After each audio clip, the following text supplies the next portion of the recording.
यो खेत यो रोपाई भनेको कफल्ला मोस्टाको सेरो हो है। अनि यो सेरो रोप्दा चाहिँ यसरी उहाँहरूले यो के अरे वाली भन्ने हुन्छ, वाली गाउँदै अनि रमाइलोसँग रोप्दै हुनुहुन्छ। अनि उतातिर गोरुहरूले पनि साउँदैछन् उता।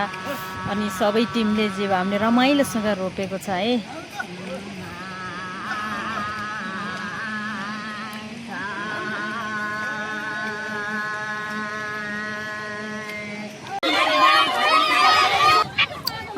यतातिर एकदम हिलो खेल्ने पुरा एकदम उनीहरूको जमर्को छ है। यतातिर केटीकेटाहरूको यो एकदम हिजोदेखिको रीतिरिवाज र सिस्टम हो। एकदम बवाल तरिकाले हिलो खेल्ने काम चाहिँ भइराखेको छ। लगाइजलाई एकदम मनपर्ने तपाईँहरूलाई एकदम सेयर लाइक र हामीलाई यस्तै भिडियो हेर्ने भए चाहिँ हजुरहरूले लाइक सेयर फलो गर्न चाहिँ नभुल्नु होला है। यो चाहिँ कफल्ला मोस्टाको हिजोदेखिको रीतिरिवाज हो है। अन्यथा कुनै केही नसोचिदिनु होला। यो चाहिँ एकदम रमाइलोसँग र कुनै यहाँ यो हिलो खेल्दा कोही घाइते पनि भएको छैन, कसैको आँखामा हिलो कानमा हिलो पनि पस्दैन। अहिलेसम्म कुनै केही त्यस्तो कम्प्लेन आएको छैन। हिजोदेखिको रीतिरिवाज हो है। ल